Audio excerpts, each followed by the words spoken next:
¿para qué las matemáticas? Logaritmos y cuadrática. Guácala. Guácala es una expresión centroamericana, ya, que tiene que ver con la idea de algo que es como repugnante, así como que no me gusta, ¿ya? Mirá ahí de dónde viene la palabra y es como agua y calabaza. Es un recipiente en el que antiguamente, hecho de calabaza, uno se lavaba y tiraba el agua por la ventana. Y cuando uno lo salpicaba, decía, guácala, ya.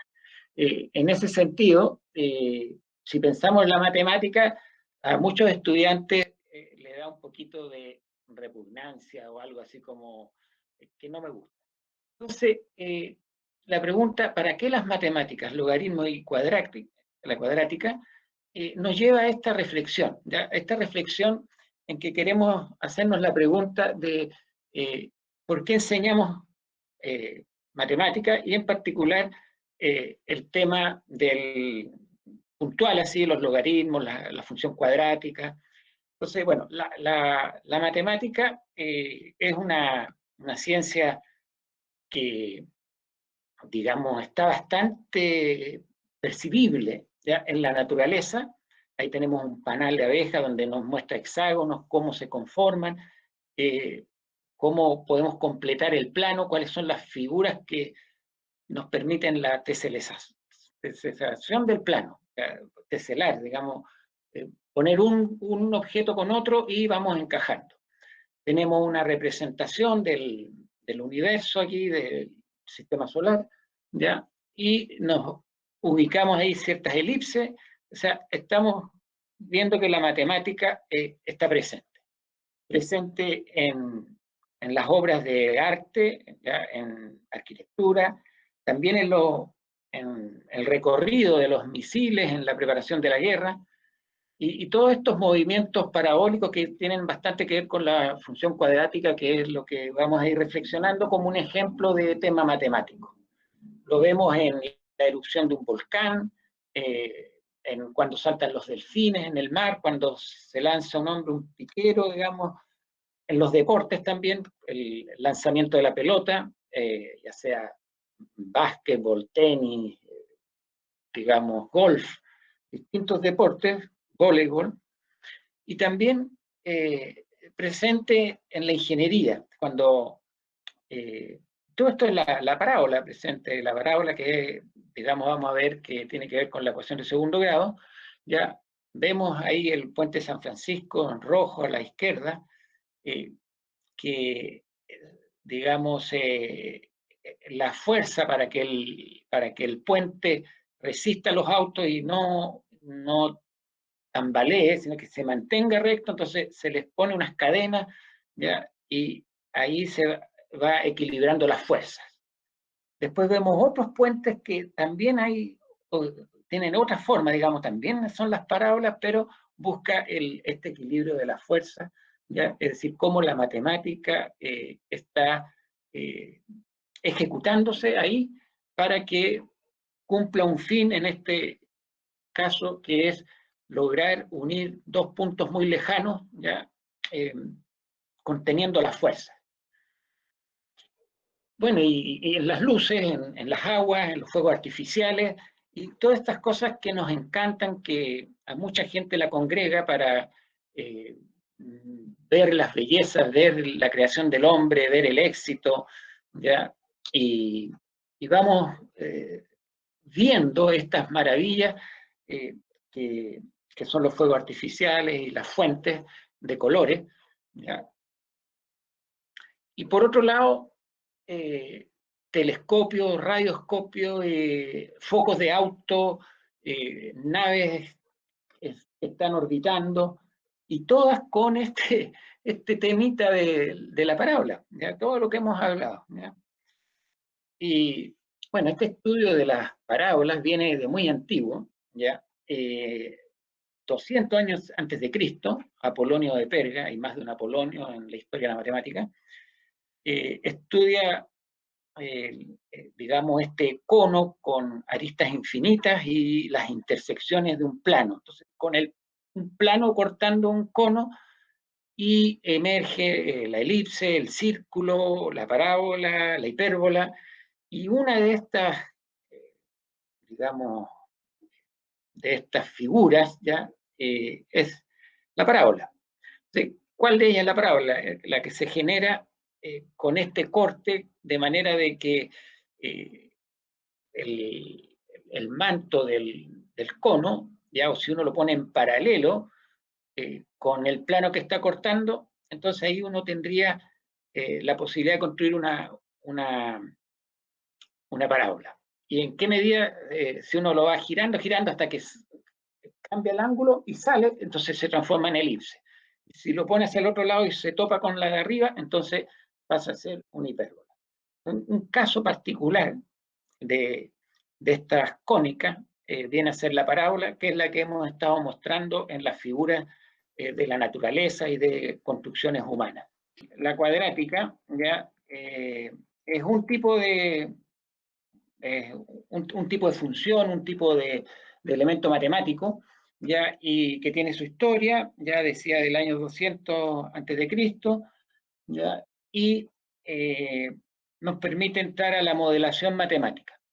Ahora, la modelación se puede hacer de distintas maneras. Aquí hacemos una simulación de un experimento, acercamos una linterna a una pared, ponemos un papel en una cuadrícula en la pared con un sistema cartesiano. Este sistema de relacionar, esto que veíamos antes de la parábola vinculada con los conos, 200 años antes de Cristo, y esto de relacionar la parábola con un plano cartesiano viene de la época de Descartes, que se le ocurrió juntar el álgebra de esto de las letras que estamos viendo aquí con la geometría, en el 1600, 1573, por ahí, y vemos 1800 años que pasaron para poder vincular esto del álgebra, que la veíamos en la antigüedad después de los griegos, con los árabes, los hindúes, ya, con lo que decíamos de la geometría. Si ponemos una linterna, va a tener un foco y ese foco va a ser casi como un cono que va hacia arriba. Y al topar la pared, va a dejar la marca de una parábola. Entonces, la actividad del ejercicio aquí, la tarea matemática, es que si relacionamos tres puntos de la parábola que tenemos ahí, que estarían en el papel, en la pared, ya, esos tres puntos son datos. Y con esos tres puntos nos hacemos la pregunta, ¿podremos encontrar una descripción completa de esta parábola? Es decir, la función que representa esa parábola. En este caso, como hemos conversado, se trata de una cuadrática, tanto una función cuadrática, tanto las elipses, las hipérbolas, las parábolas están asociadas a cuadráticas. Y el caso particular sería este. Entonces, la tarea matemática consiste en, por ejemplo, reemplazar, conocemos los valores A, B, C en mayúscula, los tres puntos, conocemos las coordenadas se pueden ver, digamos ahí el 0,11 para A, 0,11 para A, se puede reemplazar el 0 en la X, ¿ya? Y todo este valor es la Y, la vertical, y es el Y.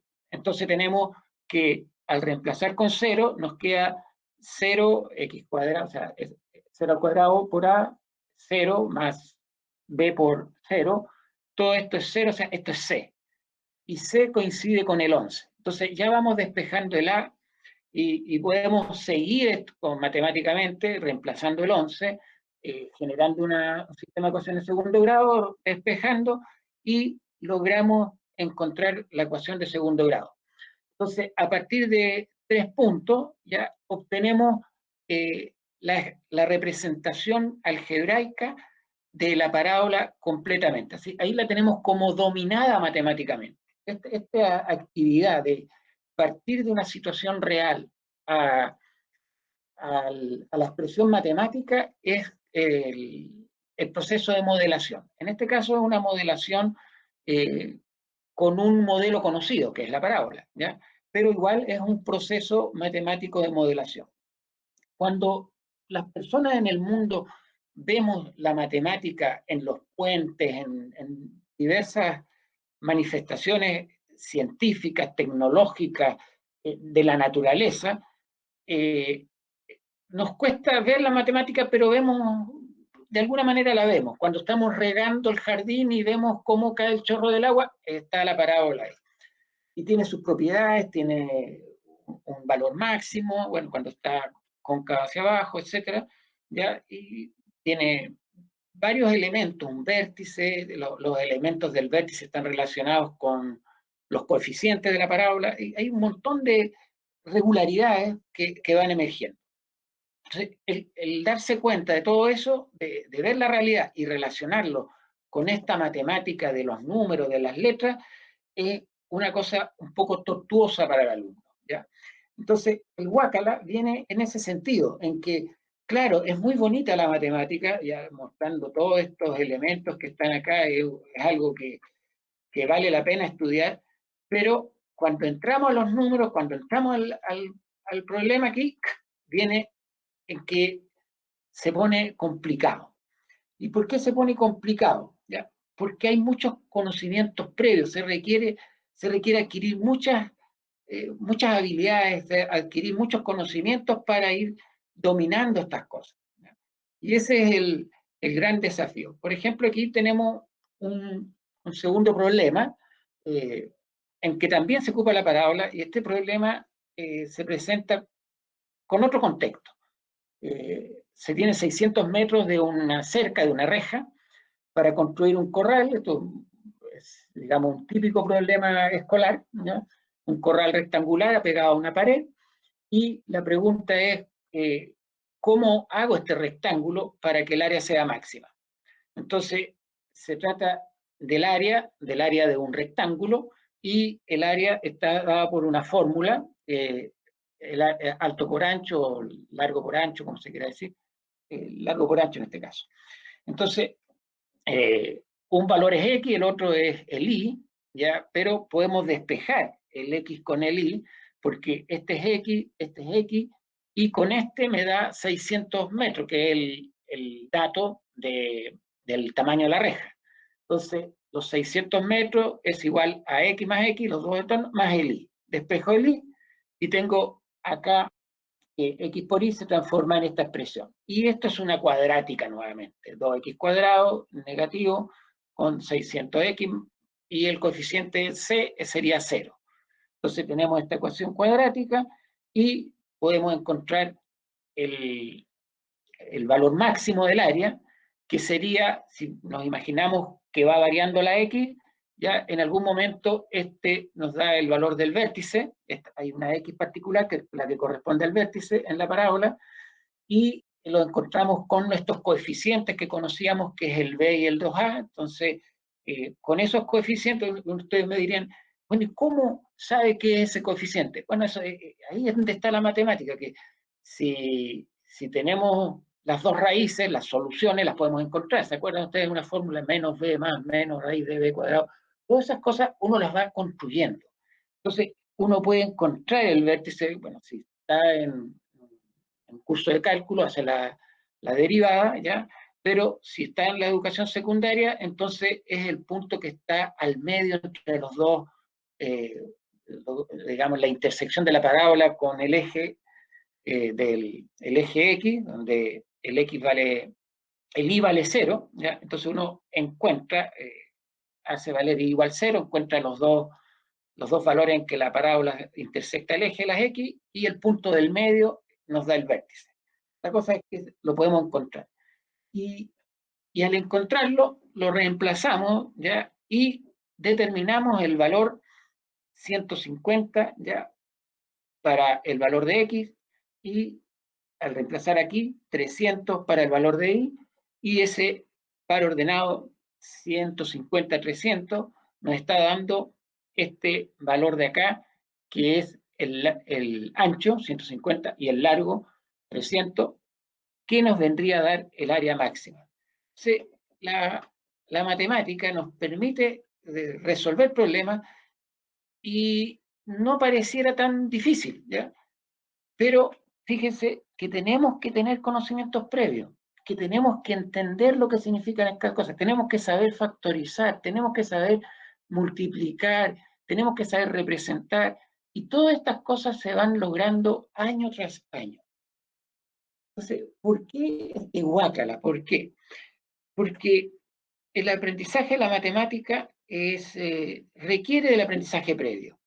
Y eso va haciendo que los niños que en algún momento quedaron atrasados ya no se puedan poner al día. Ya en quinto básico, ya en sexto básico, ya no pueden resolver los problemas y se van marginando. Y se va llegando a estudiantes que tienen dominio de la matemática y que les gusta la matemática y siguen adelante, y otros que van quedando atrás. En la época en que yo estudié, se estudiaba este tema en tercero medio, de la ecuación de segundo grado. Hoy día se estudia en segundo medio. Las factorizaciones, yo las estudiaba en primero medio, hoy día se estudia en sexto, en séptimo básico. ¿Ya? Pero está el problema este de que si no fuera porque yo soy profesor de matemáticas, yo nunca ocuparía estas relaciones matemáticas. Si yo no fuera ingeniero, no ocuparía estas relaciones matemáticas. Si no fuera un especialista, no las ocuparía. ¿Qué porcentaje de las personas utilizan la matemática? De manera profunda, las ecuaciones de segundo grado, cosas así. Son pocas las personas. Entonces, el sentido de por qué enseñamos matemáticas es una cuestión de que no puede quedar en que uno va a ser un experto. ¿Ya? Entonces, tenemos que pensar en una manera de trabajar la matemática, ¿ya?, que permita a las personas darse cuenta de para dónde van, para qué sirven, qué puedo hacer yo con las matemáticas. Y allí hay una tarea grande a nivel de currículum. Es decir, cómo lograr que el currículum escolar, natural, segundo, tercero medio, por el tema de la parábola, ya, se adapte a las personas, y por otro lado, cómo hacer que las personas, la gran mayoría, matemática para todos, ya, se mantengan en, este, en esta área de desarrollo, que es interesante para muchas personas. Ahora, el asunto es la educación matemática. ¿Para qué enseñar matemática en la escuela? ¿Para saber contar hasta 3? Entonces, saber contar hasta 3 es un indicador, es mostrar la matemática lo más rudimentario. ¿Ya? Los pueblos más primitivos tienen los números del 1 al 3. ¿Ya? Eso es lo más como mínimo que puede haber. Y luego el otro extremo es, en segundo o tercero medio, estudiar la cuadrática, estudiar los logaritmos. Los dos videos que quería compartir con ustedes, ya, pero no los voy a alcanzar a compartir, ya, porque si me costó presentarles el PowerPoint, yo creo que vamos a tener dificultades con los dos videos, pero les voy a contar de qué se trata. Los dos videos que quería compartirles se refieren a una mirada acerca de esto que se enseña, de esta matemática que se enseña. El primer video se refiere a una alcaldesa, Evelyn Matei, que hace un poquito atrás, digamos, menos de un mes, en una entrevista dice: yo fui profesora, yo enseñé matemática, y la matemática no la usamos. No hay que enseñarle a los alumnos la matemática que estamos enseñando hoy día. Y después tengo un video de un matemático que dice: la matemática es hermosa, la matemática tiene muchas aplicaciones, pero yo estoy consciente que hay mucha gente que le cuesta la matemática. Entonces, frente a estas dos miradas, las dos personas perciben, se dan cuenta que la matemática tiene un rol social, pero ¿en qué medida tiene que ser comunicada a la gente? entre los colegas de educación matemática, la Sociedad Chilena de Educación Matemática, a la cual represento, reflexionamos sobre estos temas. Y la pregunta de qué matemática enseñar, ¿tiene sentido enseñar matemática?, la reflexionamos con bastante profundidad. Y los temas que se eligen no son temas arbitrarios, ¿ya? Entonces, las preguntas que nos hacemos es, ¿qué tipo de mundo queremos? ¿Cómo queremos la sociedad? Y allí es donde los invitamos a que ustedes también en esta presentación puedan dar su opinión, ¿no? Por supuesto que voy a partir con la opinión mía de la Sociedad Chilena de Educación Matemática. Nosotros tenemos que, desde el punto de vista de la sociedad, tenemos que dar oportunidad a las personas para que puedan desarrollarse. Tenemos que darle las oportunidades a todos los niños de Chile para que tengan un conocimiento y no sean relegados, ¿ya? No sean personas que no puedan acceder a la educación superior, no sean personas que no puedan comprender o tener la posibilidad de entender la realidad social, la realidad natural, ¿ya? Los medios de comunicación, el funcionamiento de la sociedad. Y pensamos que es importante ir mejorando la calidad de la educación, ir transformando los objetivos de enseñanza de manera de que sean más cercanos a los estudiantes, de manera de que haya una brecha menor entre lo que se enseña y lo que el alumno aprende. Ahora, si nosotros miramos en las escuelas públicas, la brecha es muy grande.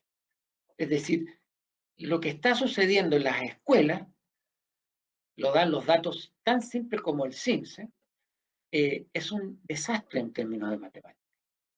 Lo que sucede en las escuelas privadas, si bien es mucho mejor, es un nivel regular.